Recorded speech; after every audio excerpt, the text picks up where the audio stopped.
Welcome to the Up Arrow Podcast with William Harris, featuring top business leaders sharing strategies and resources to get to the next level. Now, let's get started with the show. Hey everybody, William Harris here. I'm the founder and CEO of Element, and I'm the host of this podcast where I will be featuring experts in the e-commerce industry. We're sharing strategies on how to scale your business and achieve your goals. And I have a really exciting guest here today. Today I have Sean Larkin. He is a professional goat farmer and artisan soap maker. He's also a technologist who spent the last 18 years helping companies wrestle with complex data and integration challenges. He is the founder of Fuel.io, a SaaS product designed to help mid-market e-commerce brands win with first-party data strategies. Sean, thank you for coming out here today. That's great. Thank you. That was one of the best intros I've ever had. It's almost like you wrote it for you, right? No, I'm just kidding.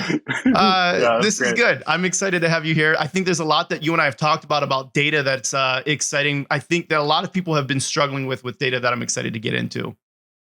Yeah. Oh, 100%. I mean, I think with all the iOS 14 changes impacting Facebook advertising, everybody's a little bit panicked right now, particularly with how cautious people need to be with their budgets and things like that.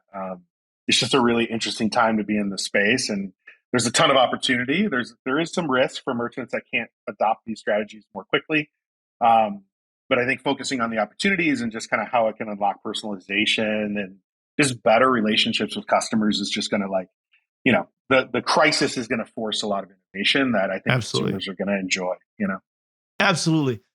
Before we get into the good stuff, the meat of the conversation, there's two people I want to thank. First of all, I want to thank Brooke Sherwood. I think I mispronounced that. Brooke Sherwood for introducing us. So thank you, Brooke. And I also wanted to at least announce real quick that this our sponsorship, this episode is brought to you by Element. Element is an award-winning advertising agency optimizing e-commerce campaigns around profit. In fact, we've helped 13 of our customers get acquired, with the largest one selling for nearly $800 million. And we were ranked as the 12th fastest growing agency in the world by Adweek. That said, moving on to the fun stuff, Sean, Fuel.com, it's all about data, but I like to know the backstory. Why? Why did you create Fuel.io in the first place? Yeah, well, I think I've spent most of my career, I am a goat farmer. I would love to talk about goats at some point. I always want to talk about 100%. goats, to be honest. When can we? We have to talk about goats. We have to talk about goats. But outside of goats, I've spent most of the last 20 years helping companies with big integration problems online. So I was really big into the Drupal community and open source project. Wrote my company, one of my agencies wrote the Salesforce integration for Drupal, and we were focused on nonprofit advocacy and things like that, and really helped lots of really large nonprofits, Humane Society, Southern Poverty Law Center, big name nonprofits, build out really personal digital experiences, fundraising experiences between those two systems. So that's my entire career. It's just been how do we get things talking to each other?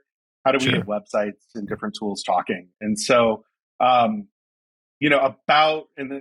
lead into the goat farming stuff at some point, but I got into e-commerce about 5 years ago and really realized that a lot of the problems that I like to solve about integrations were affecting e-commerce merchants. So I got really deep into implementing big, what are called customer data platforms. So things like Segment or mParticle, building out these big integrations to get e-commerce platforms to talk to other tools. And so I was, again, implementing a lot of the big enterprise commercial offerings, had a really good career doing that, and it was super fun. But just realized that about 2-3 years ago that there was too much friction in that space and that there was an opportunity to really productize some different tools that could just make all of this stuff just so much easier, so much more valuable to kind of emerging and mid-market e-commerce brands. So we'll probably go into a lot more details here, but in short, I built Fuel to be able to help brands that I love just be able to collect data and better activate data to drive campaigns, analytics, things like that. So in broad strokes, that's kind of what. One, I like the way that you explained it. The idea of just advocate for change in previous life here, and you talked about like helping things communicate and talk to each other. And that's what you're doing with data. And I appreciate that even from like, let's just say a people perspective, a human perspective, being able to talk to each other. And I feel like that's even true right now in, let's just say in the human world where a lot of times we struggle to even just have those basic conversations with one another and talk the same language. We might be saying, we might actually be speaking the same physical language or ethereal language, whichever one you want to say that this is here, like English or whatever. But we're not speaking the same things, and I think that that's where there's a lot of miscommunication among people. And I think that the same thing then is happening for data, kind of to the same point where we can look at the same data, same sets of data, same analysis of that data, and we can still come away with wildly different conclusions about what that means and how to act and where to go. And I think that's one of the biggest issues that I see keeping a lot of businesses from going forward and succeeding is they've got the data and they're not sure what to do with it, or they're not sure if they could trust it. And I think that's kind of what you're getting at here. Yeah, 100%. Yeah. So, like nothing that we're doing with Fuel in and of itself is really, customer data platforms and big enterprise tools that get data piped from one place to another. Like that stuff's been around really for the last like 5 years in prominence, 10 years technically, but like in the last 5 years in enterprise, that's been a big thing. What's really different about what we're doing is we have a really strong point of view on e-commerce, so I love we partner all the time with a big enterprise CDPs segment. I'm in Denver. Segment has a huge staff here. We throw Sure. parties, we hang out, we go to happy hours, like M Particle, same thing, just wonderful people and a wonderful product. But like, because these are big enterprise tools that are built for every kind of use case under the sun, while they can do a lot for e-commerce merchants, the e-commerce merchants are left trying to figure out like, well, how do I implement this? And how, to your point, like, how do I know if the data is accurate? How do I know that I'm collecting the right data? And what does all this stuff mean? And so, we're really just trying to build on the shoulders of all these other incredible technologists and teams to build something that's very specific, has a strong point of view around e-commerce, Yeah. And so again, it cuts out a lot of the time to take these things live. It builds trust on teams because they don't have to figure it out on their own. Everybody knows that like we know what e-commerce merchants need to collect and how they need to use data. So, I think our product can remove a lot of anxiety for e-commerce teams that are hearing everywhere about like first party data, zero party data, and all this stuff, but have no idea where to start. And that's really, that's one half of why I do this, like coming from nonprofit advocacy, like, it's, my goal is to help merchants make more money online, 100%.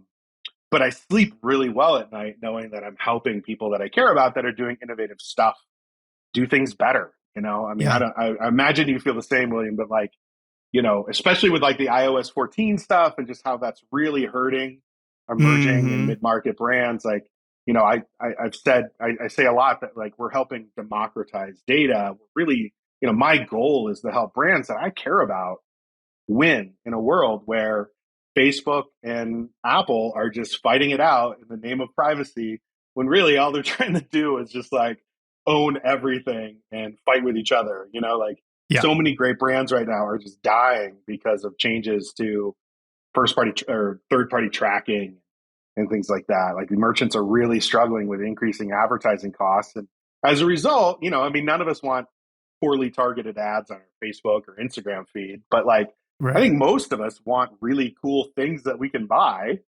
and things that meet our personal needs. And right now, like cool companies are dropping off and, we're all like, gosh, I hope we're not all buying from Temu here shortly, nothing against Temu, but like, I don't want Temu and Amazon to be my only shopping experiences online. Yeah, and I don't think they will be, but I know what you're saying though, where it's like it becomes a lot easier or harder, easier to shop there, harder for brands to reach the people that they want to reach. And I can remember, when all the iOS 14 stuff first came out, there was a lot of people that were absolutely, like you said, struggling. And I can remember brands coming to us and they were saying, hey, we had our agency pull back on our ad spend because we need to have a higher ROAS in platform.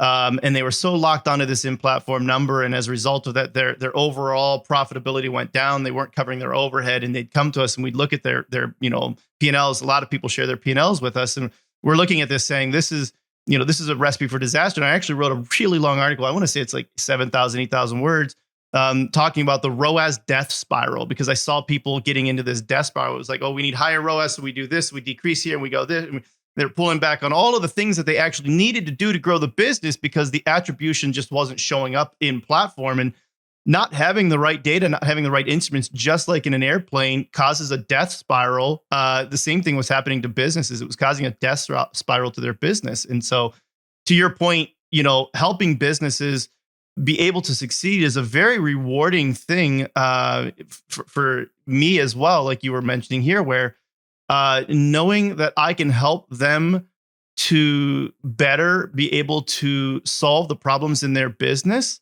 that feels really good. That's a very rewarding thing to know that you've given them the ability to sleep a little bit better at night as well.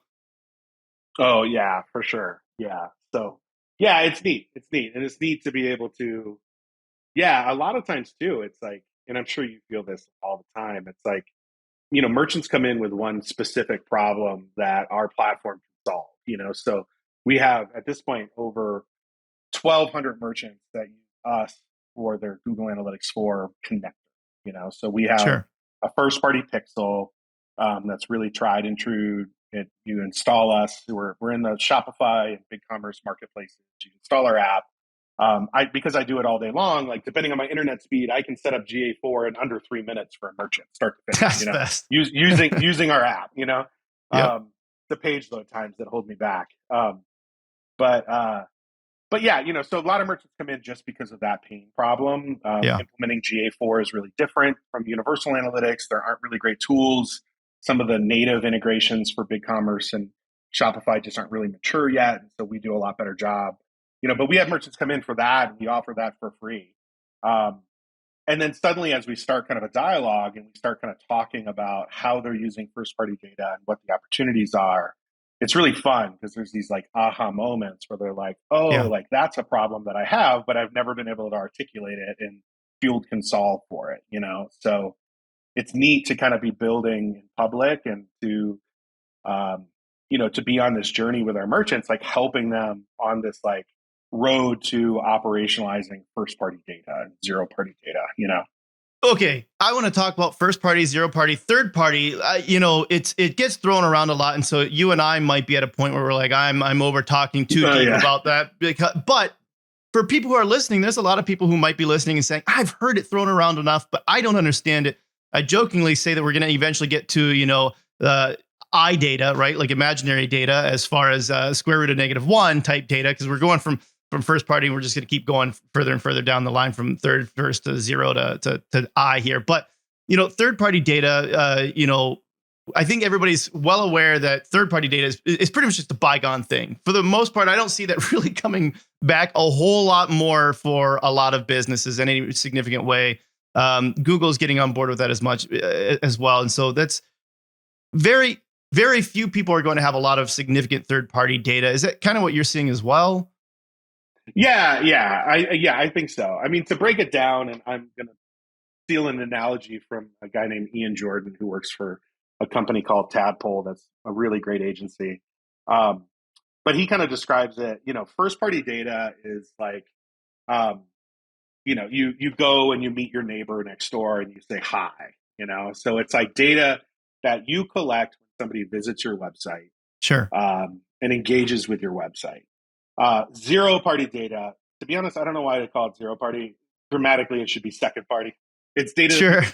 It's like it's somebody fills out a form, somebody signs up for an email newsletter, so it's to beat the analogy to death. It's like your neighbor gives you a pie or whatever, and you're like, have dinner with your neighbor. Third party data, it's kind of like you're like digging through your neighbor's trash to learn about it. Like it's data that Sure. like you're not collecting on your own. You're getting it in old days, pre iOS 14, because these pixels would track you across the entire internet, and every little thing you do, like people would know about it, Right. you know? So yeah, third-party data is definitely going away. I mean, there's still going to be, it is interesting. You know, there's some interesting companies like Faraday that are in kind of the machine learning space that are combining machine learning with a lot of purchased third-party data. Wonderkin, there's some other tools out there that are buying a lot of data, but like that's becoming a really expensive proposition. And I think the other thing, and this is probably a good thing, the quality of that third-party data is dropping. You know, because it's just harder to collect, and so everybody's kind of using the same. Slightly, nobody wants to talk about where they bought the list kind of data. So yeah, I mean, it definitely is kind of going away. I think there'll always be some amount of it, but yeah, it's like you can't really rely on it anymore. The value's not super high. Yeah, and so in talking about first party data and zero party data, you talked about democratizing data, and I think that's it's an interesting concept to call it that. The idea of you owning your own data, that seems like that makes a lot of sense. But when you talk about democratizing data, explain that. What do you mean by that?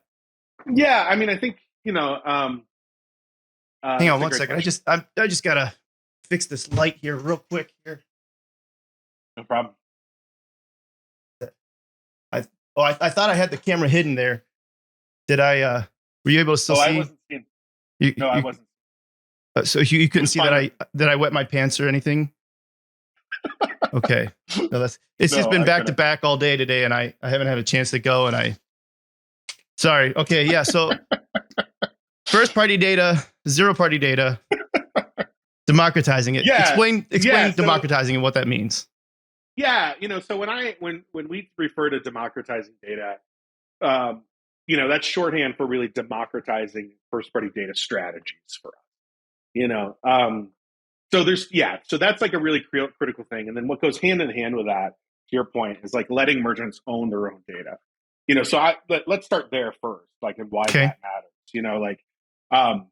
matters. As probably most of your listeners know, Google's about to sunset universal analytics. Yep. So beginning of I'm scared July, about that, by the way. I don't like that. I like my UA, and I haven't gotten used to GA4. Oh yeah, GA4 is rough. I mean, it's really powerful as a tool that powers machine learning algorithms for like performance max campaigns and Google ads. And I think that's like, somewhat of a side note, but like, yeah, I mean, GA4, I think what people need to understand is like, it's not a reporting. No, like it's not the same. Google. Yeah.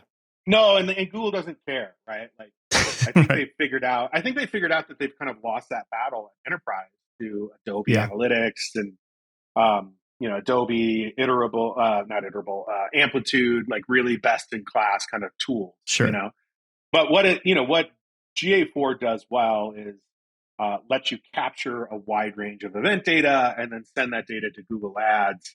And then that really powers the machine learning behind like performance max campaigns, PMax campaigns, stuff like that. But yeah, in deprecating first touch, last touch attribution models, like they're really just saying, we don't care how you want to look at your data. It doesn't matter to us, And what's, getting back to the early point, what's really scary is like all these merchants that have 10 years worth of universal analytics or more, they're about to lose all of that. So, and I don't know that people understand that part. Like, it's one thing that like in the beginning of July or mid-July or whatever it is, UA is going to stop collecting data.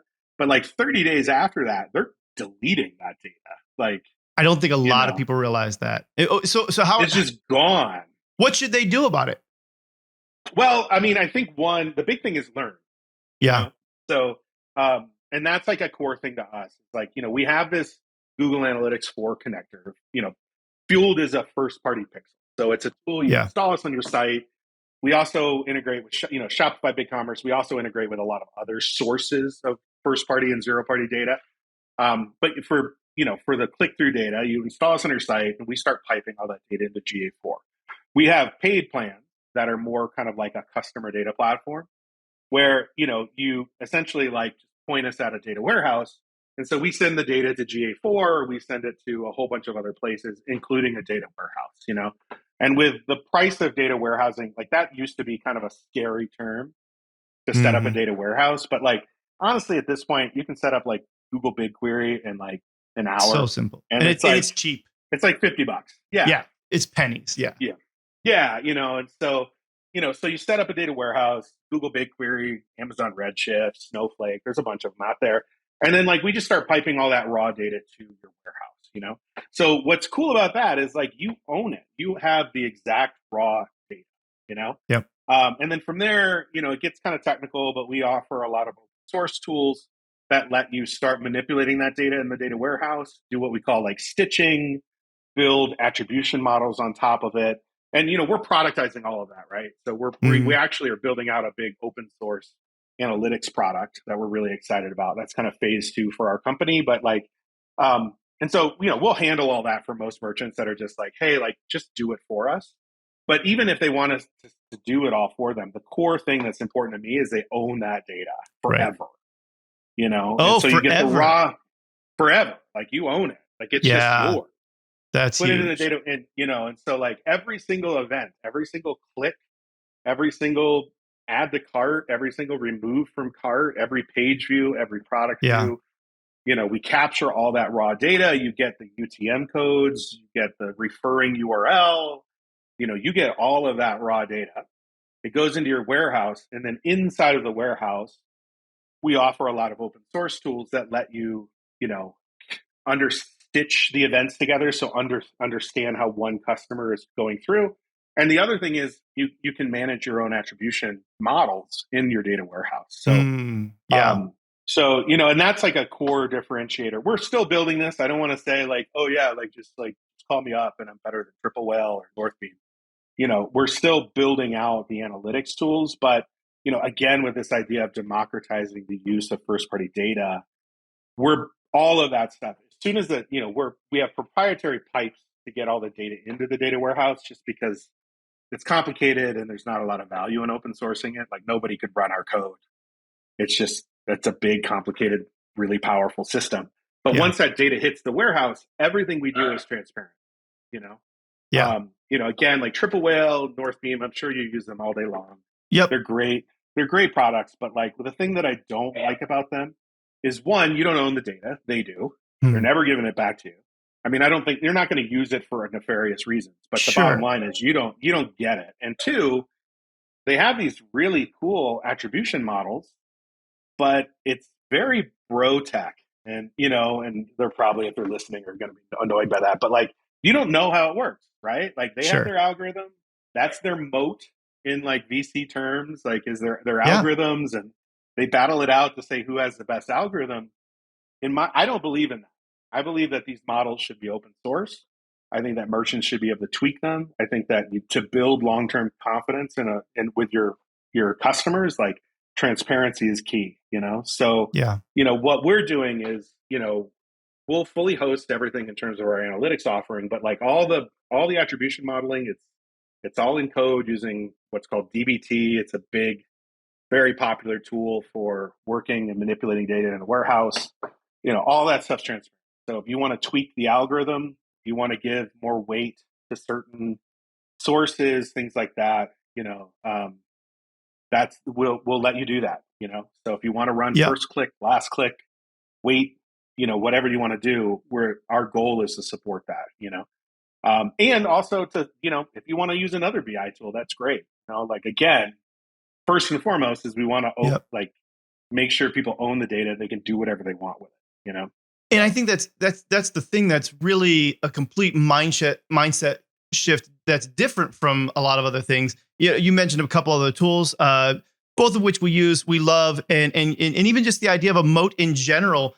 I don't have a problem with companies setting up a moat. We've got moats around stuff that we do, right? It's part of what we're trying to do, and that's one way that you try to make things profitable for your business. And there's we talked about this in an ethics class in college, I remember, and it's there's an ethical dilemma sometimes of like between you have an ethical obligation to, let's say, your shareholders to be able to return profits, and you have an ethical obligation to the world to not destroy it.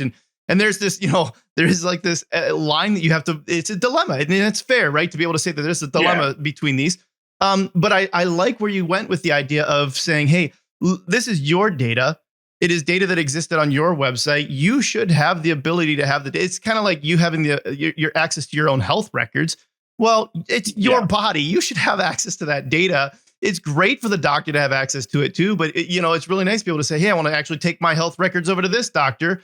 Same thing with this, where you say, hey, I've got this data and I want to take it over to this algorithm or this algorithm to see what it thinks about my data. And I think that's a perfectly reasonable thing, because we're right now just at the infancy of a lot of this AI and algorithmic and machine learning stuff to start interpreting and understanding things. And to have it locked within all of that data locked within one particular platform with no way for you to necessarily take that data and see how another algorithm would interpret that data and understand and what it would do with that. I think that you're doing yourself a really big disservice as a business. You should own your data. You should find a way to make sure that you have all of that data stored for as long as you possibly can. And because 2 years from now, who knows what the baby brother or baby sister of ChatGPT is, and Bard, and where that goes and what you're able to do with that. And if you have your data locked in just a whole nother platform that you can't access and use to figure it out, what you want to do from that, you're just stuck. And that's a really frustrating spot to be. So I like this idea of democratizing the data and owning your data. Yeah, and it's cheap. Like to your point, like warehouse space is pretty cheap. We actually get super nerdy, but like we actually have the ability to write all this data to what are called like flat files, like S3 buckets. And, so you would write it to S3 instead of a data warehouse. And then that's where it gets like stupidly cheap. Like with S3, you could write, we've written, 50 million records to an S3 bucket on Amazon, and it's like $3 a month to host it. It's like Sure. so inexpensive, So yeah, I think you're right. And then that's another thing, like Brooke Sherwood, who you mentioned, the head of it, she's on my team. She mentions this a lot too. It's like, your data is only as good from the day you start collecting it, right? So like, even if you're not ready to start thinking about like, how am I going to use machine learning on top of all this data? How am I going to activate it? How am I going to use it for personalization? I would encourage people, and obviously I'm biased, I have a product that does this, but like, just start collecting it now. Yeah. Because in 3 months you have it, right? Like, don't start this journey, later. It's almost like you want to get in shape and you don't have a gym membership, but like you can start eating healthier today, there's steps that you can take on a journey, but only from the time that you start collecting, so, and again, like, I think it, it might not, I'm pretty radically open source when I can be. Well, you were in the Drupal days, right? Like, you were open source from the beginning. Yeah. I mean, that's what got me into this. Like, I was, back in the day, back in like early 2000s, I was a raft guide and a whitewater kayak instructor, like living out of my car, and like in a van down by the river. Literally, yeah, a little Toyota Scion with like 4 kayaks on top of it, and living out of tents a lot. And like, I had a girlfriend at the time. I was running a website, and it was built in Drupal for a kayaking company. And like, she was like, "Hey, you should get on Craigslist and start building websites with Drupal." So I started doing that at night to kind of make extra money. And I couldn't afford Drupal books. So this was back when everybody was buying O'Reilly books in print. Oh yeah. And so, I would just go to Powell's bookstore in Portland, and they had a separate building for all the engineering books and stuff like that at the time. And like, I would just camp out on the floor reading books that I didn't have money to buy to try to learn how to do all this stuff. Perfect. Well, that's another open source opportunity right there. The library, right? Like open source education books. Like, there's so much opportunity there. What year was this? Are you thinking, right? Like, I think you mentioned before, like 15 years ago. I'm trying to think. Yeah, this was like, I'm getting old. This was like 2000. So am I. I started doing like Drupal in like 2015 or so, I guess. That's when I started doing it. My Drupal user account just turned 16, so it can get a driver's license. I mean, I remember there's still websites running my Drupal code that I wrote 10, 15 years ago. That's awesome. So. When you said Drupal, it took me back to, I remember getting involved in Drupal just a very little bit. And this would have been maybe 2006, maybe.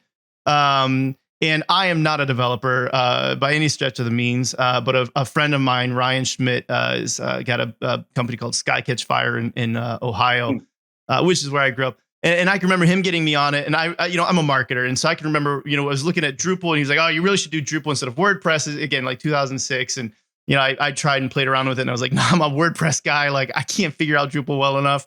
But it was just funny. I mean, like when you even said this, the things that went through my mind, I remember, I'm going just as a complete tangent, just blast from the past. There was a thing that you could do for like animated text, and that was like a really big thing. I remember back in like early 2000s, where it was like they had dragon text, and it was like this thing that you populate this different code, and I don't know, it's just really funny going back to my Drupal days, but.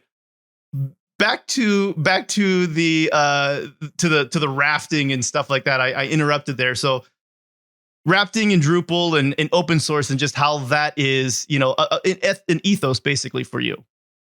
Yeah, it really is. Like our company, and I can't take credit for most of this code. I'm an engineer, but I'm a terrible engineer. I'm the last person that should ever be writing code in my company. So back in the day, I started this company with a business partner, and he'd written the MailChimp integration for Drupal. And he just wrote it for his own website, gave it away, got up to about 1,000 installations, 2,000 installations. And so we reached out to MailChimp back in the day. This is like 2008, and said like, hey, like, do you want to take this over? We can't support all this customer support stuff that's coming in. And they were just like, well, how much would it cost for you to just like continue to integrate and build open source stuff on top of MailChimp's APIs? And so like they were paying us thousands of dollars a month just to release and improve this app. We got it up to, I think, like 60,000 installs, all sponsored by MailChimp. And, so like, that's really what's proven to me that open source can work. And, again, like our pipes are closed source. It's all built, our whole platform's like serverless AWS stuff. And to be honest, like, like I said before, we could open source it, but no one would know what to do with it. But then once the data hits the warehouse, that's where open source can work. And, what's interesting is, e-commerce is this, $5.7 trillion a year industry. As far as I know, there's no really like strong open source analytics products out there that are specific to e-commerce. Like you've got cool things like, Snowplow Analytics, which is open source attribution, really cool tech. We look up to them a lot, use a lot of their stuff. But again, like they support e-commerce, but it's not their only business. It's not their only point of view. You know? There's really cool open source analytics tools like Metabase and Superstep, but like again, like you install them and a merchant's like, this is cool. Now what? Well, and I think that's what you just said. It's open source where it matters. And I think that like the thing that you mentioned is like it's open source at the data level too, where it's like versus open source at like the code level. And I think about it like a car. I like analogies, right? But I think about it like a car where it's like, well, it's open source at the idea where it's like I can decide. Maybe it's an E-shift, right? So okay, let's go back manual. Manual shift is like what a lot of people have been doing with their data for years and years. And then we've got the automatics, and that might be some of the other analytics tools that are out there that are just going to automatically do it for you, and you don't have much say over how it's being done. And then you've got the E-shift. You're saying, well, I want some of the control. I want to be able to say whether I want to be in, first or second, a little paddle shift on the steering wheel, and you can make those decisions about like how you want to operate at that point in time. And that's what matters. What I don't necessarily need in a car is I don't need open source in the idea that I can replace all the parts in the engine myself. It's like, that's fine, but I don't know what I'm doing in the engine and I don't want anything to do with it. I'm going to mess the engine up. And I think that's kind of what you're saying with like the idea of the code, where it's like, the code maybe isn't the open source part. That's fine. The majority of people don't need to edit or want to edit the code. They just want to have the opportunity to play with the data in the way that they want. So it's open source where it matters. Yeah, totally. And, there's very strategic kind of go-to-market value here for us too, right? Like the reality is the majority of like mid-market merchants doing 50 million a year in revenue aren't going to say to a developer like, hey, go learn this stuff, host it, do it all yourself, Yeah. Like they're going to pay us to host the whole thing, offer the whole thing to them. But for me, and this is going to be extremely judgmental, call me out for it, I'd rather build trust with my merchants on my algorithm because it's all open source and they can see it versus doing really funny, expensive paid advertising that says, trust me, bro, we're cool and we're going to take care of it. So, well, we've been through that before. I mean, that happened a lot of times with, let's even say, like old school attribution where, Google's taking credit for it, Facebook's taking credit for it, email's taking credit for it. It's one purchase, but everything's taking credit for it. And you didn't necessarily always know whether it's, it's 28-day one click. I walked into an account one time. They were using another tool. I won't say what it is, but it's another one of the big, let's say, retargeting platforms that are out there. And they had a really high ROAS. I forget what it was, but I remember looking at it, and there was a 90-day click, 90-day view attribution window, and you're like, well, I mean, you're retargeting 100% of your people with like it had a frequency of something like 170, right, over the course of 30 days. And it's like, it's literally just taking credit for every single purchase that comes through because every person is seeing this 170 times in a month, and it's going back 90 days on his view attribution. And so without that transparency, now that tool had transparency in that, the person just hadn't looked deep enough in the platform. But it is that idea where it's like you want to have that transparency as far as like, well, how are you getting to this ROAS number, this MER number, this whatever number, the transparency in how are you attributing this at, the different attribution to these sales and stuff. Yeah. And again, it's a philosophical thing. Like, I would rather just like create value in the universe, give away a bunch of cool stuff rather than like spend money on advertising. Yeah. And that's worked for me in the past, and hopefully it works with Fueled with all the analytic stuff we're doing. So I think it will. Real quick, I'm complete aside, probably wrecking the entire mode. You said you're from Ohio. Where in Ohio? Yeah, Canton. Are you some people in Ohio? I went to high school in Cincinnati. So. Okay, well, 4 hours away from where we were. Yeah, Canton, Akron. So I actually, 2003 is when I graduated. LeBron James, I did not get to play against him, but absolutely, I mean, we were in the same area, and I can remember just, Michael Jordan, Shaquille O'Neal, all these guys coming to town, and we're just like, hitting my brother, and I was like, like this Michael Jordan, he's right here. He's coming to see this kid that's as old as me, that's twice as tall and strong as me. But like, I played basketball, but nowhere near LeBron's level. Yeah, I think, I don't know if people, Ohio's one of those weird states where as soon as you hear like somebody's from Ohio, you want to ask what high school. Like, yeah, absolutely. It shouldn't matter. It's been like 20 years, but like, people in Ohio really care about like high school football, high school basketball. Absolutely. They live it. I remember, if I remember correctly, the McKinley-Massillon game. So I was from Ohio. So McKinley was in Canton. Massillon was right next to us. The McKinley-Massillon game was the only high school football game that was bet on in Las Vegas, at least at the time. Maybe that's changed, but at least that's what we told ourselves. And I can remember, I mean, they played at the Hall of Fame Stadium, right? Because we're right there and we had like airplanes flying overhead for a high school football game. I mean, it was a wild experience. Yeah, I went to St. X, Cincinnati. So St. X was a big swimming football school, and it was always like St. X versus some team in Northern Ohio, like absolutely, St. Ignatius Loyola, Massillon, like all those schools. Yours, like, yeah. Anyway, no, I'm right there. It's a weird world. Right there with you. All right, for good measure here, OH. What's that? OH. Oh, yeah. Oh, no. Yeah. Okay. Wait, I don't know. Good. Wait, what?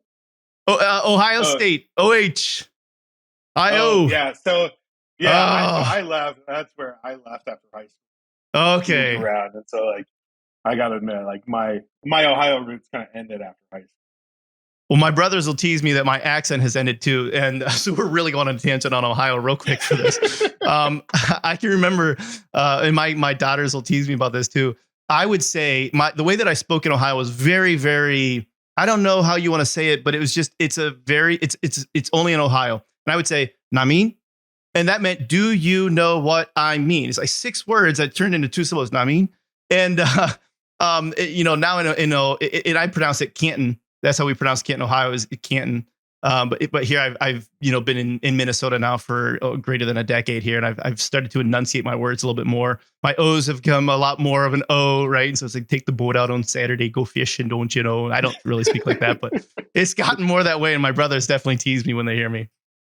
That's funny. That's awesome. Well, cool. That was a fun tangent. Well, okay. So if I was going to bring it around here, because I want to get into the personal stuff as well, and we're already there, but before we wrap into that, what are the, like, let's just say the top like 2 or 3 things that any e-commerce merchant right now should do from a data perspective to make sure that they're as ready for what's coming as possible? Yeah. So, the first thing is start capturing your own data. Yeah. Be it with Fueled or Snowflake or a big CDP, just like get all that raw data going into a warehouse, set it, forget it, come back to it in 6 months when you have more time. The second thing is, and it's just like a quick task, just be ready to export all the the Universal Analytics data out of your Universal Analytics property when you can, So again, Do you have like a you help? don't Do you have a help? necessarily. Do you have a tutorial on that or anything, or like an article that they can Well, go to? I need to write it because I'm just kind of strategizing on this now. I mean, I Yeah. think the simplest thing is there are a lot of good tools out there like Fivetran or Stitch Yep. that are called like ETL tools, Yep. extract, transform, load tools. Like just get one of those, get your data warehouse. You don't even need to know exactly what you're exporting, but just like export all that data out. I will say I would probably export, on a daily basis, like your aggregate data for a daily basis. Some of those exports for Universal Analytics can get really expensive. If like they offer the ability to get like really granular, like how all your campaigns did on an hourly basis. Right. It's overkill. You're never going to use it, and it's going to be 24 times more expensive than just saying like, I just want the data on a day-to-day basis. It's not perfect. Yeah. It's not going to stitch up together really well with your GA4 data, but you can at least get like page views per day, sessions per day, unique visitors per day out so that down the road you can start blending it with your GA4 data. So yeah. And there actually are, it's a little bit more sophisticated. There are some tools that would allow you, there's some other tools that would allow you to get that data into BigQuery kind of auto magically. There's actually a lot of tutorials on this, but I don't think it's on anybody's mind right now. Well, sure, because they're owned by the same, BigQuery is Google, Google Analytics is Google. There is an integration directly into that. And so there's a lot of ways to just. Just get it out. Yeah. Just start, just grab that historical data and start thinking about owning your data, Yeah. And then, from there you can kind of take a beat and start figuring out how you want to start operationalizing that data, Yep. So, and in terms of operationalizing it, it's a bit more nuanced. I think, starting to think about tools within your organization that are, component based, or like that's just a fancy word for saying things that kind of can sit on top of a warehouse, or things that kind of like that aren't like single purpose tools necessarily. Like continue to use your triple whales and your north beams and things like that. That's great. But like, I think start learning about, tools like High Touch. It's nerdy, but it's a reverse ETL tool. It lets you grab data out of a data warehouse and start using it for campaigns. And it's really cost effective. Yeah. It's a great tool. They're a big partner of ours. There's some other reverse ETL tools out there for activating data in a warehouse, like Census and things like that. But just start like thinking about like a database or data warehouse as kind of like your source of truth, and starting to build tools that can kind of operate in that kind of ecosystem, Yep. So that's kind of where I'd start. There's a lot of kind of deep dives into how this stuff works, all that type of stuff. But I think the first thing is just like start owning it, and then you can take a beat and learn at your own pace. Yeah. Yeah. That's really good. Definitely please take up Sean on his advice here and check out Fueled because it's coming and you need to be prepared and you need that data. Jumping into the personal section of the chat, which I really like doing, which is just, who is Sean Larkin? There's a lot that I think that it's fun to just get into the human side of things. And we kind of hinted at this already, but why are you the way that you are? Why do you care so much about democratizing data or democratizing anything? Like what makes you tick? Yeah, well, I mean, we talked about kind of the open source nonprofit advocate stuff. I do, I sleep better at night knowing that I'm helping, merchants make it financially and win in terms of profitability, but also like, I do really want to see a world where the smaller brands can really thrive, so that's really important to me. That's also, we'll get into goat farming, important part. Okay, good. Podcast. Everybody's been waiting about this. Yes. Yeah, the moment is finally here. Yeah. So yeah, and I say this out of personal experience. So I So I live in Colorado now. I lived in Portland, ran a really cool agency there with a co-founder, and then kind of had a baby that I wasn't really planning on. Not technically a conference baby, but like a baby with somebody who I met at a Drupal conference, and you know, uh, you know, uh, wasn't exactly. I'm sober now. Let's just put it that way. I Sure. don't drink anymore. I used to, networking, drinking, hanging out. That was a big kind of all that was kind of combined in my life early in my Well, that's not a career. And bad so, place to yeah. meet somebody, though. Let's go back to that for one Oh, second for here. sure. There's a lot Yeah. worse places you can meet somebody than at a Drupal conference. You're meeting somebody who's like-minded, sharing similar values, like similar work ethics, likely, right? Like, that's a really good thing. Yeah. Yeah, for sure. For sure. I think yeah. So, but yeah, it was a neat part of my life. Drinking it's Sure. not part of my life anymore, which has made my life a lot better the last 5 years. I actually think like we're within like 2 or 3 days of my 5 year anniversary of being sober, which is kind of fun. Congratulations. Yeah, thank you. It's been a good journey for me. But yeah, so I had a baby, wasn't really expecting it, moved out to Colorado, sold the agency. And to be in my son's life, I just took a couple of years off from working. And, I had this little tiny 1.5-year-old in a new city that I didn't really know anybody in. And so just had this, I definitely was just experimenting. And so like I started building a boat in my front yard. So I have like a big Okay, 16 Noah. foot wooden drift boat in my front yard under a tarp that's not finished, and my neighbors all hate it. But I started like woodworking, and then I thought my dog was lonely, so it's like, well, what if I bought my dog some goats in the backyard just to hang out with? And so like Natural completely progression. ridiculous, ridiculous idea. So I just like bought a goat that day that I had the idea, and then ended up having to give that goat away because she did not have a good personality and she had Oh. horns, and she was kind of a little bit. She knocked my dog across the backyard, but then got into it and like bought some good goats and like started raising goats and breeding goats and milking goats, and then with my kid, and he loved it. My kid saw a baby goat born in my backyard when he was like 3. It's He magical. just assumes that like everybody raises goats in their backyard. He's 8, but like I had all this goat milk, and so I just kind of looked up like what is the most profitable use of goat milk, and it ends up being Mm, making soap. So I started like very Breaking Bad style, um, making soap in my kitchen. Wearing a respirator. The chemicals are all pretty rough. A lot of the chemicals sure. can get used for making meth, so you have to get like permits for a lot of the chemicals and stuff. And like just started making just thousands and thousands of bars of goat milk soap. I was a wrestler, and so I was making them with like tea tree oil and like selling them to wrestlers, antifungal, antimicrobial soaps, and like so. Long story short, like got into like jumped on Shopify and start about I guess this was probably 7 years ago.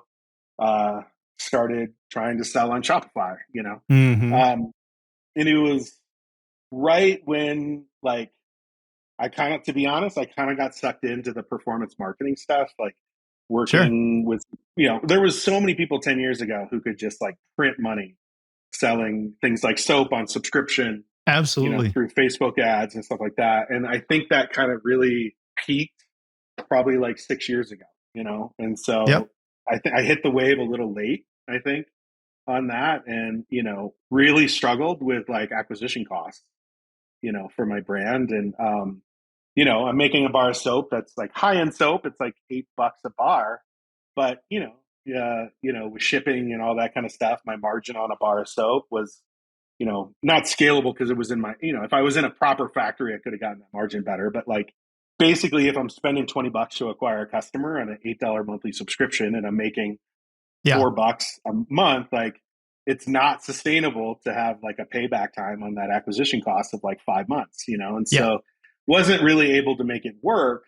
But in all of that and trying all of that and getting back into tech and like running the cost analysis for subscription and looking at like different linear regression models for like subscription forecasting and all that stuff, just realized like, there's a real need here. And it was time for me to kind of get back into tech. Mm, Um, for a while. I still want to be a full time goat farmer, and I'm really hoping that like I can build Fueled, do it well, make a good return on investment for my VC investors, build this up for the next 5-10 years, hopefully exit and then get back into full-time goat farming.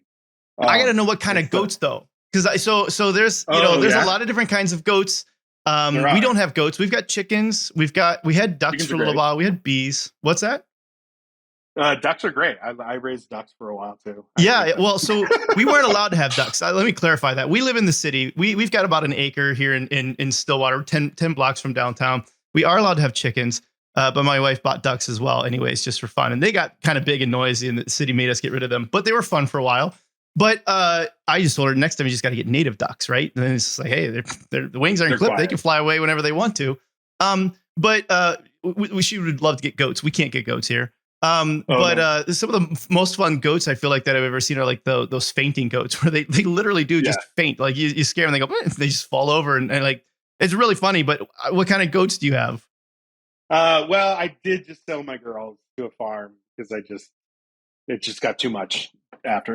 There was a moment in COVID where like I had 2 backyard goats, a dog, a cat, and I had 20 rabbits living in my living room. I got into like raising meat rabbits with my son, and rabbits had one, like my rabbit basically got pregnant the day she gave birth, which is rabbits can get pregnant before they give birth. It's wild. What? So like literally like in the course of like 35 days, I went from 2 rabbits to 20 rabbits. Oh my so basically, goodness. When it started Fueled, I was like, I just need less. So I did sell my goats, but I raised what are called like miniature Nubian goats. So Nubians are big milk goats. Nice. And so mine were miniature, but like miniature Nubians still weigh like 100 pounds a piece. So like, I have like a fifth of an acre in the city. And so you're technically allowed to have miniature goats in Denver, but mine were like borderline miniature, I probably would do it, and so basically this is a lot of goat biology here.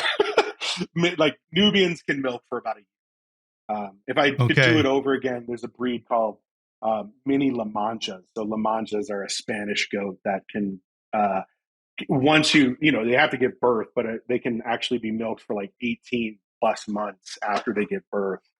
And so they're great. The mini La Manchas are great because they're smaller. You only have to breed them like every 18 months. Mm-hmm. I was breeding like every 10 months, so like, which was fun for my kid busy. having lots of baby goats, but like, it's a lot of work to have 2-3 baby goats in your backyard with a kid, as a solo dad. So very busy. Yeah, but that's what I want to get back at. I just need to spend, next 5-10 years building, what I believe is $1 billion company, and then I can get back to farming. I love it. Yeah, there's something about I feel like on Twitter I see a lot of people always talking about touch grass, especially in the e-commerce D2C space here. Everybody's talking about touch grass on the weekend, and there's something that is inherently biological for us to spend some time farming, shoes off in the grass, grounding, not to necessarily sound overly metaphysical, but I think there's something about just, even the ions and being able to be a part of that. There's phages within the soil, right? And so those phages actually are basically like viruses that go and kill bacteria that are not good for you. There's so much to be said for just getting back into nature and doing that. So 100%.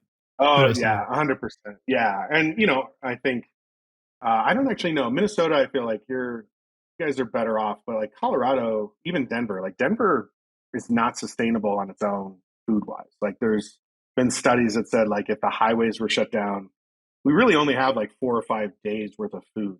We can't like we're really, not a strong agricultural place. It's just hard to grow stuff. And so, urban agriculture, food security, that's what kind of got me into all this stuff too. It's just like wanting to be able to, it's meat stuff, and some people are more sensitive to it, but like it's important with everything that went on with the elections and COVID. Like, it's just an important value to me to know that like I can raise animals, I can raise food, I can cure food, I can pickle food, I can like just like take care of my family. And so, as much as I love all this tech stuff, I'm not like a prepper or anything weird, or not weird, that's judgmental. I'm not like a prepper doomsday prepper, but like I like knowing that I can do that Yep. stuff, and I can teach my kid how to do all that stuff.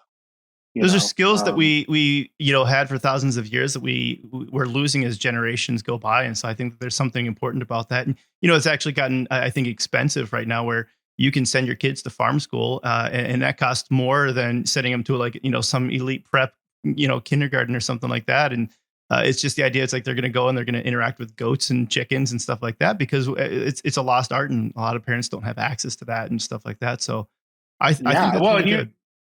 Yeah, and like raising chickens like you're doing, like who would have thought that we'd have this avian flu driving the price of eggs through the roof? Like, Right. Like everybody talks about like, oh, I'm going to raise chickens and it's going to be more affordable than buying It eggs. was not. It was never affordable. Right. But it's starting to get closer. Absolutely. So we're coming up on time, and I want to be respectful of your time here. The final thing that I want to do before I ask people, where they can go follow you, or ask you where they can follow you. I like to do at least one kind of silly game here at the end. So for you, what I wanted to do was, how do you laugh? And there's always many different types of laughs people have. There's the little chuckle, there's the chortle, right? And then there's the full on belly laugh, but it's like, what's your, oh, that's kind of funny, and I'll give that a little bit of a laugh. And then what's your, like, that's the funniest thing I've ever heard laugh?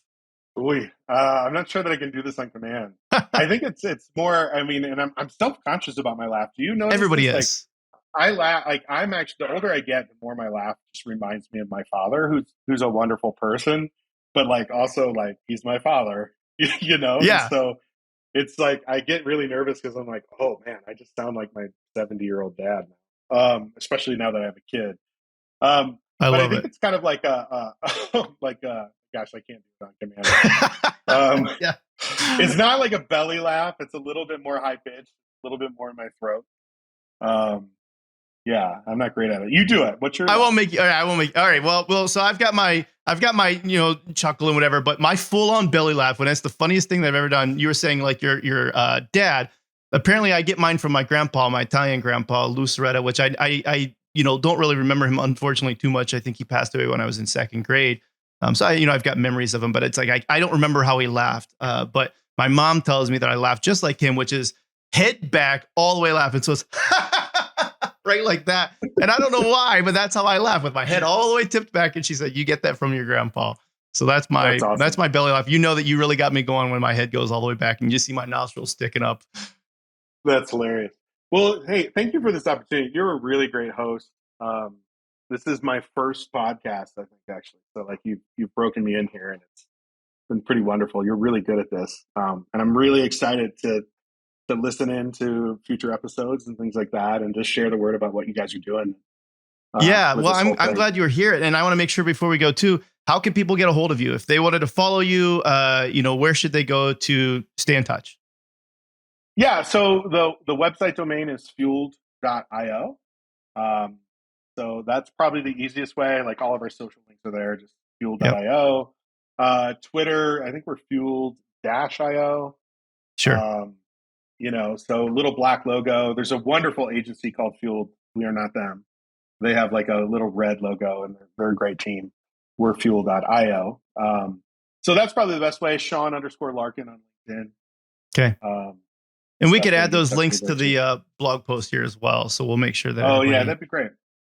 Cool. Yeah, and I do want to be really clear. Like again, like we're one of the nice things about being venture backed is it gives us a lot of room and flexibility to just like talk to merchants and help people first and foremost. So we're really busy building product, but like I love the fact that I get paid to just help solve problems. So I'm probably by saying this, there are probably gonna be 1 million people calling me up because 1 million people listen to this podcast. But people just have questions. People just have questions about Universal Analytics and GA4. Like we're just here to help. We're really active in our Slack groups. We bring a lot of merchants and agencies in on Slack, and again, we just want to solve problems. We want to identify problems. So even if it doesn't lead to Fueled installations, like we're just here to help people. So I would really encourage people just to reach out and let's talk about stuff. Awesome. We'll also link to your cell phone number too in the notes, so that way people could just text you directly. But seriously though, Sean, thank you very much for coming out. Really enjoyed our conversation here, getting into a little bit of everything from attribution to Ohio to goats. Thanks for listening to the Up Arrow podcast with William Harris. We'll see you again next time, and be sure to click subscribe to get future episodes.